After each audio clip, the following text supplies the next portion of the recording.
Hey, how you doing there? Welcome to the channel Veracity Trigger. I wanted to actually do a little bit of an interview with the creator of a new game that's going to be like a Brigandine game. As far as what he says, as far as some of the things that I've seen, it seems fairly close to that. The game is called Compendium of War, and I'm going to put this little interview. It's not a very long interview. I mean, I guess maybe 30 minutes is a bit long, but it's a bit of an interview that I had with the CEO of the company that's designing the game. His name is Phillip Emmons, and I hope I got that right this time. But his name is Phillip Emmons. He's the CEO of the company called Crucial Apps Concept, and this is going to be a phone game that's going to come out. So it's going to be a phone game. It's going to be reminiscent of Brigandine because honestly, a lot of people are asking for number 2. Atlas will not do that. At least even when I asked them, some time ago, they will not do that. So this is going to be close to the footsteps of Brigandine, and the Kickstarter for it I will link in the description below. But let's get to the interview, and I'll just start you off with that, and we'll go from there. I'm having memory block right now. Compendium of War. Compendium of War, yeah.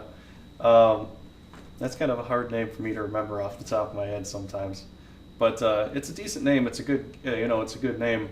But you're the CEO of the company Crucial Concept Apps, and Crucial App Concepts. Crucial App Concepts. Yeah. I have this written down as Crucial Concept App. Oh man. Okay, so this is going well. No big deal. But basically, you're making a game that's sort of on par with the old Brigandine game, right? Correct. Yeah. So, I just wanted to kind of talk to you a little bit and it's kind of sort of ask you some questions about it, kind of in relation to it and kind of how the game is going to be, as far as, what your goal is and, what you've envisioned. So that's just something that, I wanted to sort of have a discussion with you, Sure. kind of see how, that could be. So, one of the questions is that,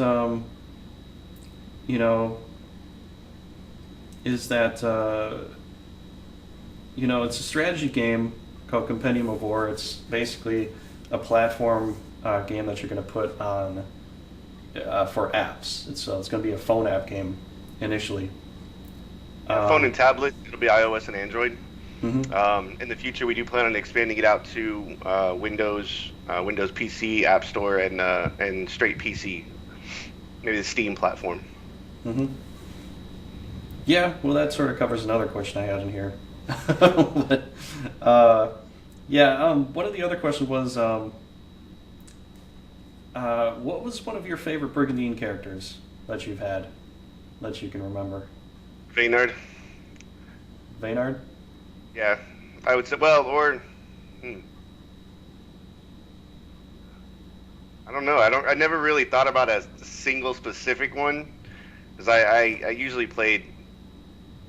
I don't know how many games I played over and over again. So you always started. I probably played hundreds of games over the course of the past 20 years. But He's a guy that sticks out to you? Yeah, I would say he's probably the main guy that sticks out. Okay. Yeah, he's one of my favorites too. Lately, I've been liking Drist a lot, but I found Drist to be too easy. I found Drist it didn't hold enough challenge for me for some reason. Drist was easy for you? Yeah. Wow. It depended on the strategy that you took, but yeah, for me, I found him to be a little bit too easy. I actually liked the Prince occasionally.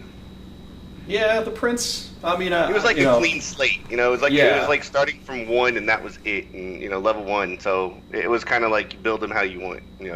Just go from there. He was easy to kill. Mm-hmm. Yeah. No, I kind of hear you on that. I mean, Drist, especially if you're going to move out a lot, you're going to do a lot of attacks, then he's good for that because he can't stay where he's at usually. Yeah. He's not ready for that. So Yeah, that was just something about Brigandine I wanted to talk about. But also with Brigandine too, like the fans wanted a sequel for a long time, but Atlas won't let the title go from their cold dead hands.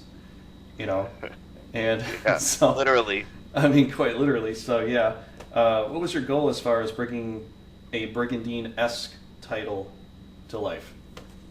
Well, everybody wants to bring, everybody wants to see a Brigandine-like game. The only problem is when people try to make a new version, they change it up and they do something of their own, and that's not what people are actually asking for. Mm-hmm. Usually, when people say they want to see a Brigandine, a sequel, they want to see, really and truly, I take it as you want to see all the features and things of Brigandine in a new platform that you can play now, not Mm-hmm. something that's completely redone or that has a whole new section. Now, granted, after we release it with the expansions and things like that we'll be doing, I'm sure we'll add in additional features, but we're going to add those in as a separate mode. It's not going to be. We always want to have a classic mode where it's Brigandine, the original Brigandine. You can play it just the way that you remembered it, versus additional content added onto it. Mm-hmm. It's nobody remade it in terms of keeping the same structure, the same content that Brigandine used to have. Yeah, yeah.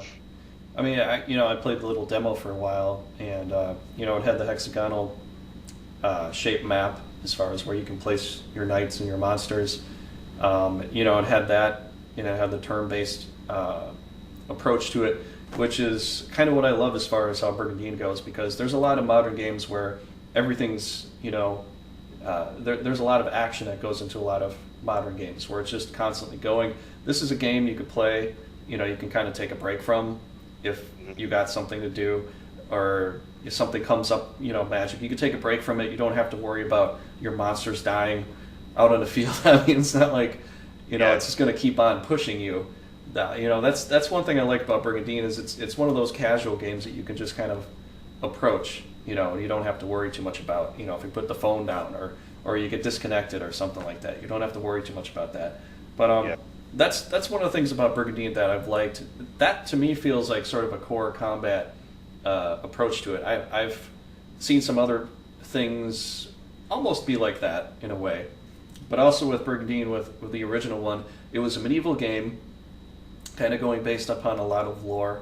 It looks like what you've done with your characters, your monsters, and that sort of thing is going into more of an archaic type of feel, which is kind of how Brigandine is. It's in the medieval eras. It's mostly with Arthurian legends, and I see with what you're doing here, this is still archaic. Some of the things like I'd have to look up a little bit more to see, maybe closer to where the origin could be. Whether it's Egyptian or whether it's Viking. I don't I haven't looked at it that in detail, but it looks like it's along that theme, and I like. I haven't seen anything like futuristic weapons in here, which is like something that I don't want to see in a Brigandine-like game. I don't want to see, because like things with Clash of Clans, I mean, you'll see like cannons, futuristic cannons, and futuristic types of things, or other games that are like that. They'll introduce like a sentry gun in there. It's like, why? Yeah. I mean, how is your take on it? Because I've seen some steampunk stuff, which I can kind of relate to an idea that that there's a possibility you could put steampunk in a fantasy game like that. Sort of still keeps that feel, but Well, I think steampunk is okay to a point. I think once you hit gunpowder, I think is where you're starting to deviate from your fantasy mythical, feel. Once you hit cannons, and once you hit, any kind of gunpowder type weapon, if you stick with ballista, catapults, or crossbows, all those things are standard. Those are your fantasy era, your archers and things like that. But, I don't follow any kind of guns or anything like that. There's not going to be that way because that's not how I envisioned Brigandine. That's not how it was, and that's not what I imagined. mm-hmm. You're almost counteracting. Well, let's put it this way: you don't want to see a crossbow that does the same amount of damage as a musket or something like that. You want to keep them separated. You want to have magic being a very high purpose in there, but also limited. So steampunk is the most that it's going to get to. but even that is only limited to one kingdom, Mm-hmm. and that was just to kind of put in kind of a spin or a twist to it, and it also went with the lore of that particular kingdom and the way that their land actually worked.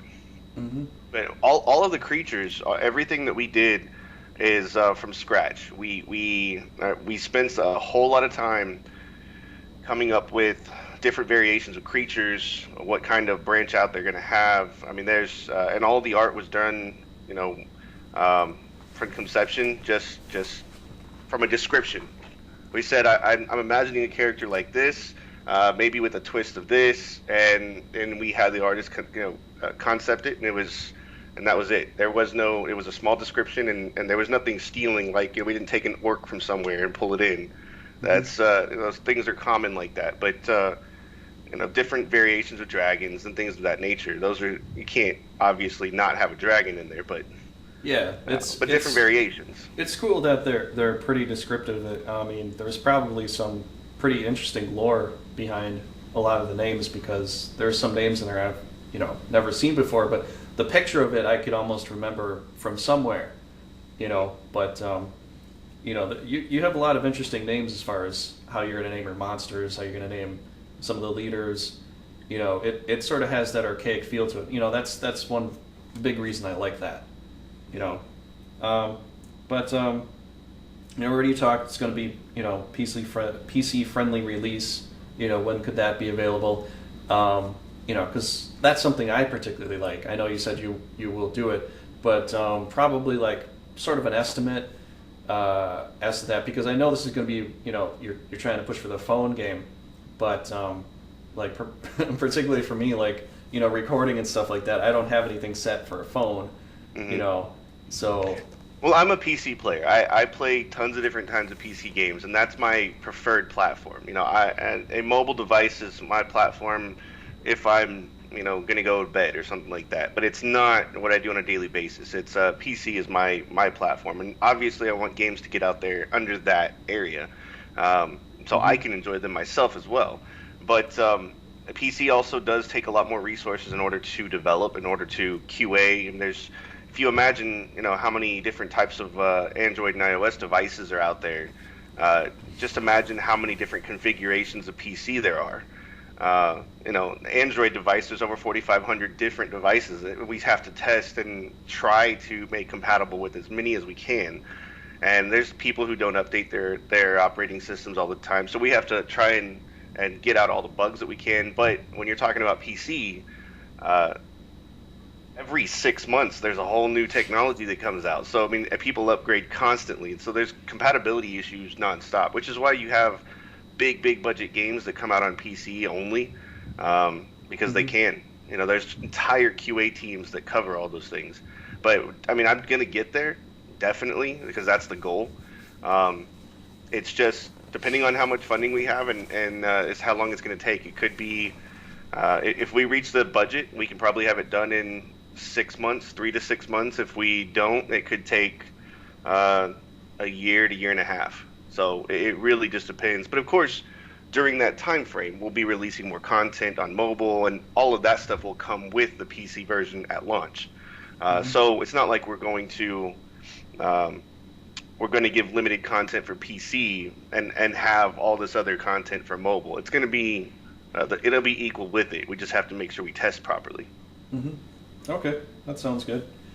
Also, once released, how fast will updates be implemented? Because, some games might need some updates for certain things. I mean, if this is going to be, it's going to have some online capability to it, there might have to be some updates for a certain amount of time until it's perfected, obviously. It's going to be a constantly developed game. I mean, we have dedicated developers that are assigned to it, and they're going to be on it for the life of the game. It depends on how quickly we can get things like art. I mean, we're a small studio regardless, so when we have more games that we're putting out, we have additional types of games, we're still going to have a dedicated developer to it. We're going to have to make sure that we have proper art, art to it.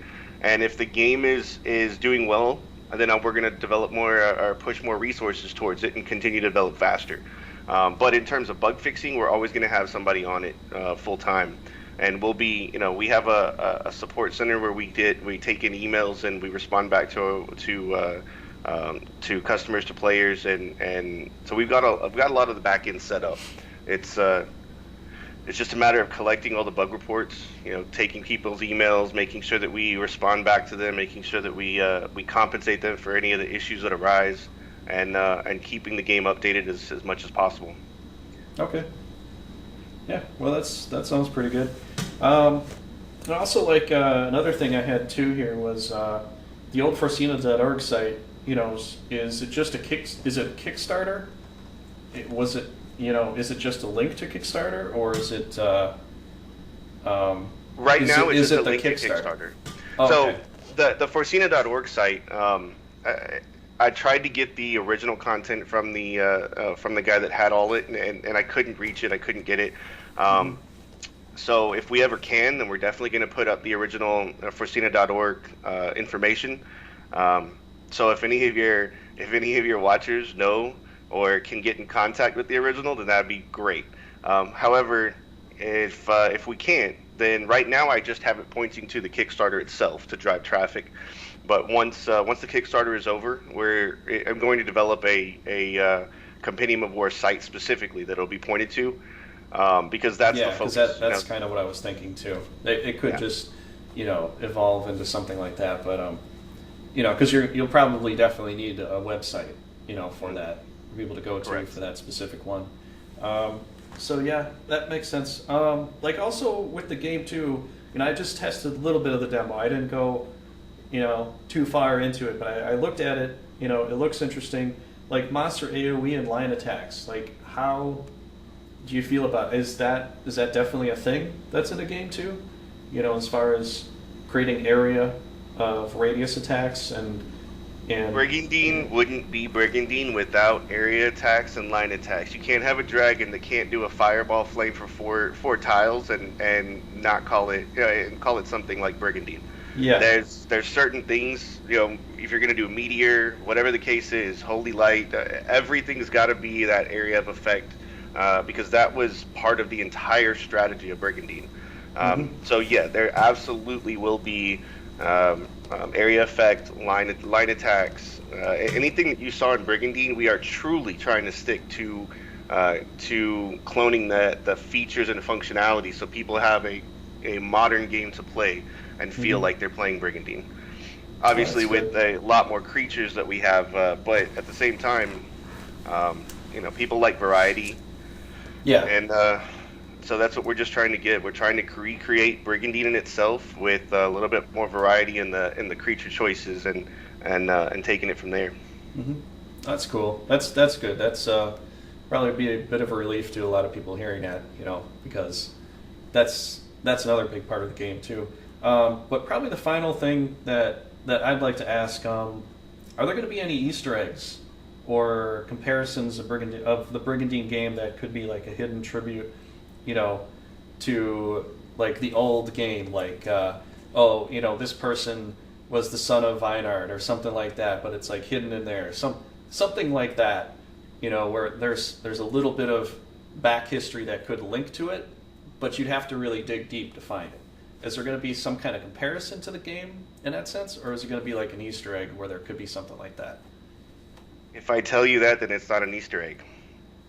I know. You can't tell me specifically, but there will be possibility. There will be things that you may recognize. So, for example, off the top, the continent itself is called Sabaton, and that is, if anybody doesn't know what a Sabaton is, it's actually a boot, the bladed boot of a warrior's armor, and of course, a Brigandine, that's your chest piece of an armor. So we are trying to draw similarities. We are trying to draw the line between the two, and there will be things like that in the game. How much of that is initially put in depends on how quickly we want to get it out. So we want to get it out as quickly as possible so everybody can start playing it. But again, updates are going to be constant. There will be more and more things put in. But yes, there will definitely. I'm a big fan of hidden content and Easter eggs in games. That's a big thing for me. It's myself. So yeah, that's the goal. Yeah, that'd be cool. I mean, it's not like I know that you have to kind of go off a platform that you need to sort of create your own game because specifically, unless you take the rights, like we just said, if you take the rights from Atlas, then they're like, go ahead, make your own Brigandine game. Then you can They definitely gave us the rights. go We for have. that. But because they don't, there's only so much that you can't really copyright a lot of the previous games. So you kind of have to go with what you can do, and sort of reminisce in a way. Yeah, we have to be very careful, but we still want to draw that parallel. We still want it to be nostalgic. Yeah, that's the goal. Yeah, yeah. But the main purpose here is and the main purpose that I want to try to get to is I want to create a game that is free to play for people.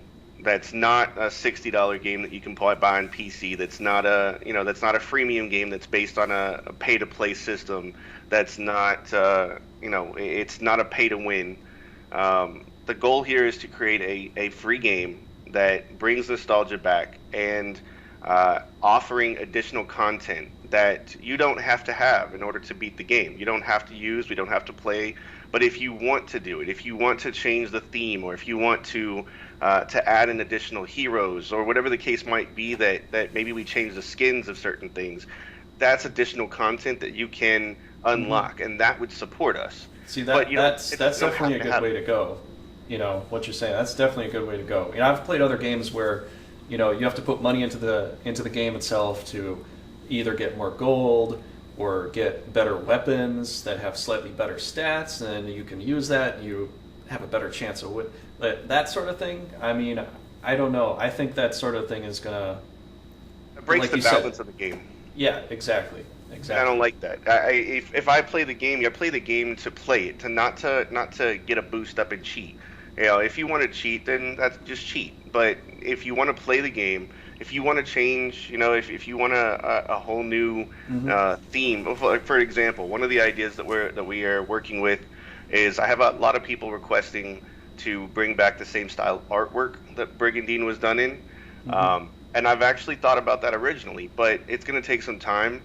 But we do eventually plan on releasing a classic theme where you can purchase it and you can change the look of the game to be the pixelated style. Now we have to be very, very careful how we do it because we have copywriting issues and whatnot. But for all intents and purposes, if you can pay $5 and change the entire theme of the game to be your classic pixel type artwork, I mean, that's an advantage. You don't have to have it, but it's something that you can do just to, if you want to.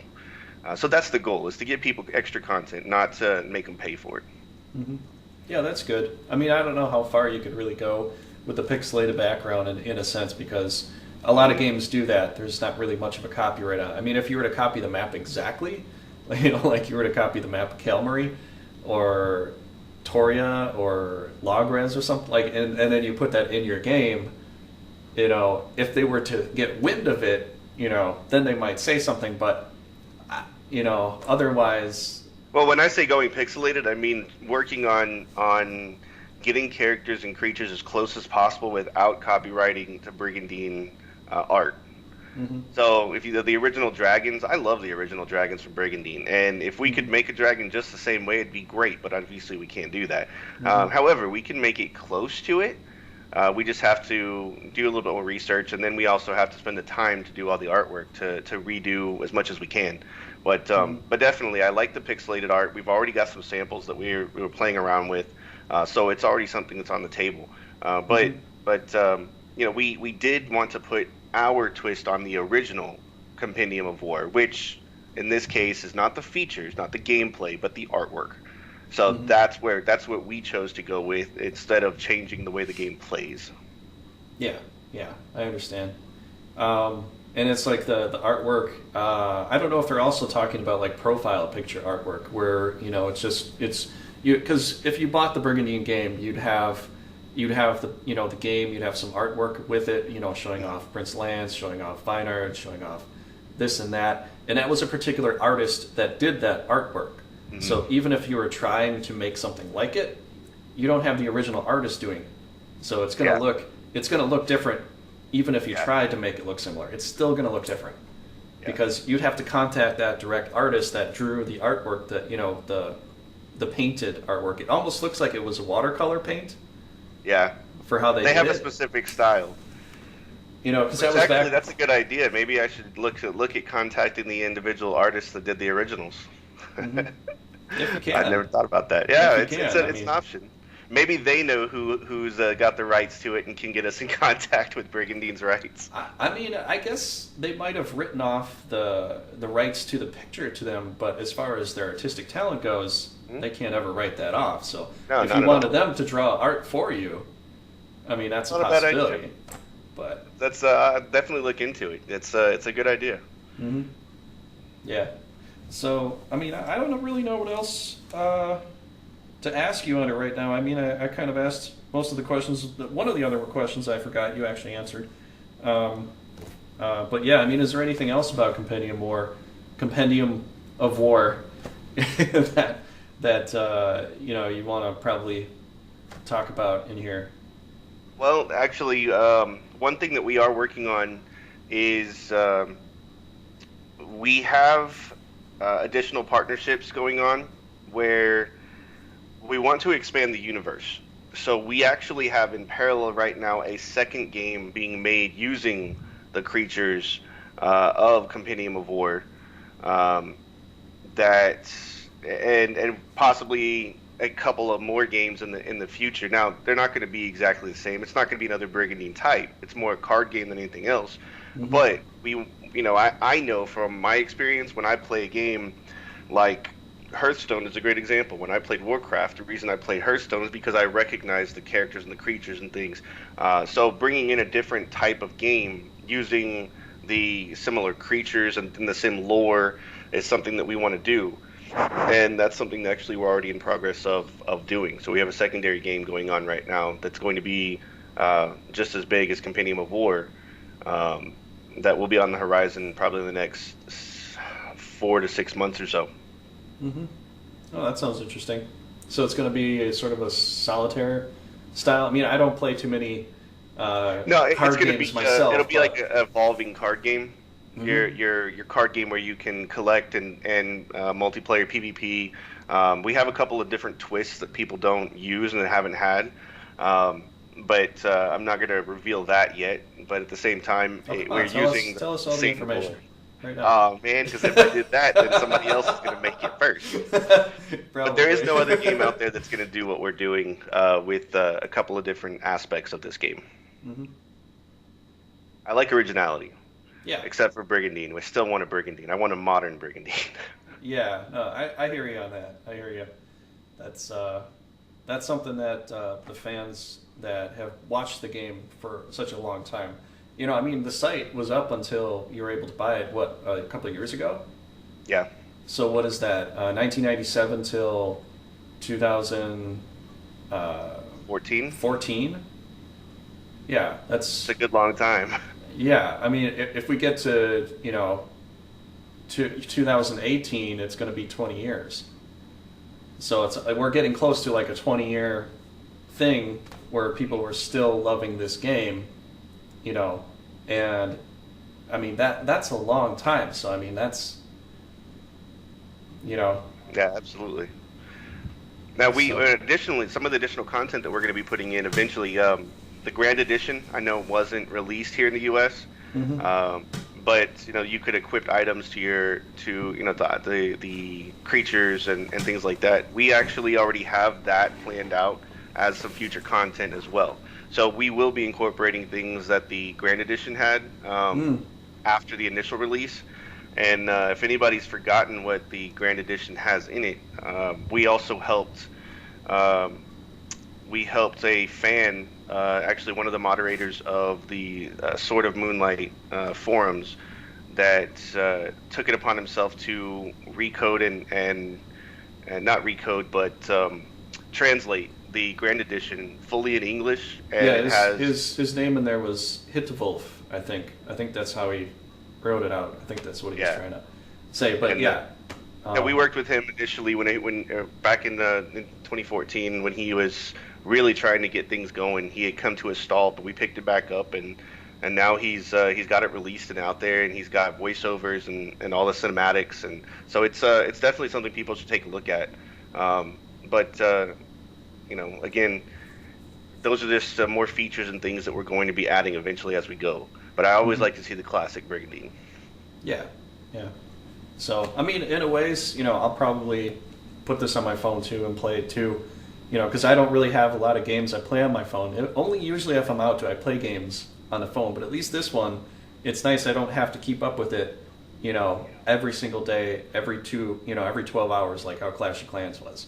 Yeah, yeah. So, I mean, that was a bit annoying to me. I know some people really still like Clash of Clans or they still play it, but for me, that was just too much. It's like I have to wake up at 4 a.m. in the morning to make sure nobody's raiding my village, and burn all my gold. It's like, this is just too much. Yeah, I know. Those are having a game that you can sit down in the doctor's office, open up and play for a minute is and still know where you were and turn based and not lost any creatures or anything like that. That's what mobile is really for. Mm-hmm. When you're on the go. Oh, and the autosave feature. Do you have one, or do you have to save it? I mean, how are you going to do that? Because usually with the Brigandine, you have to physically save it, and I'm used to that. Now, there's a lot of newer players, there's a lot of younger people that are going to be like, what? I have to save this myself? Yeah, I know. This is what I grew up with. This is what I grew up with. So I don't know if you're just like,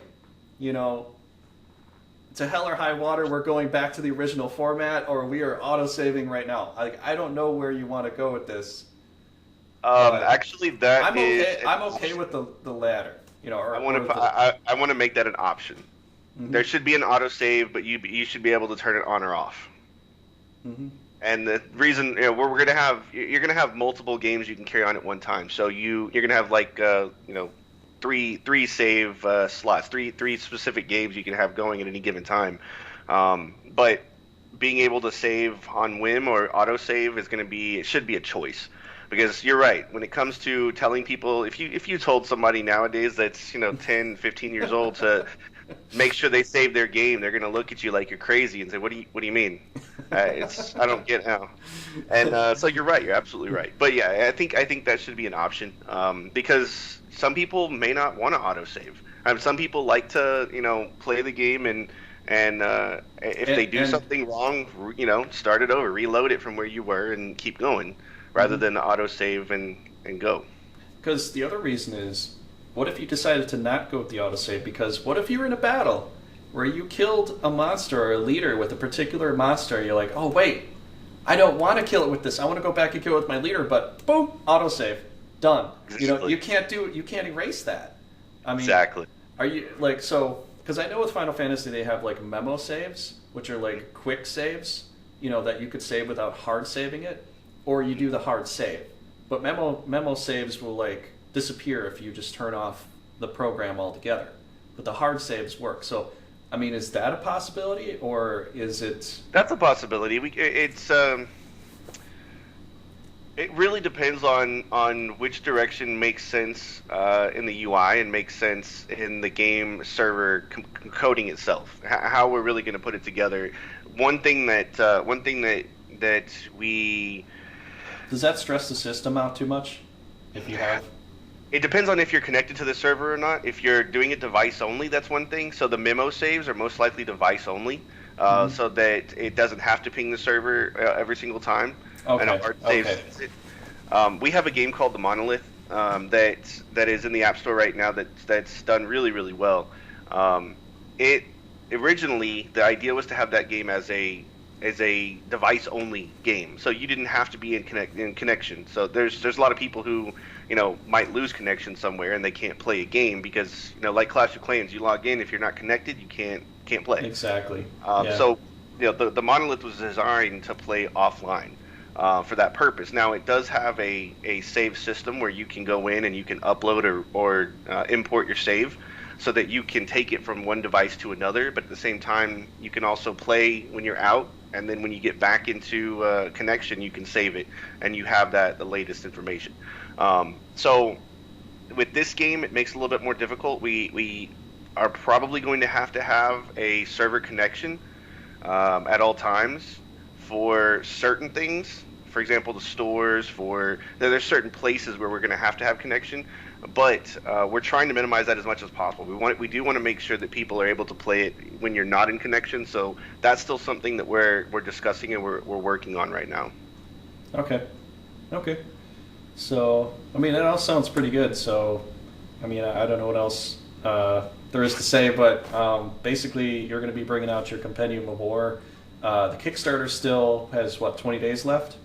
I believe it's 20 days, 19 days left, and you know, the budget's low on it. It's just really to help us get it out there and get it done quicker, bring out some more features, and you know, let people know that the game is going to be marketed and things like that. So the game's going to come out regardless, but any help that we can get is definitely appreciated. Mm-hmm. Yeah. So, yeah, that's pretty good. So, yeah, it's Compendium of War.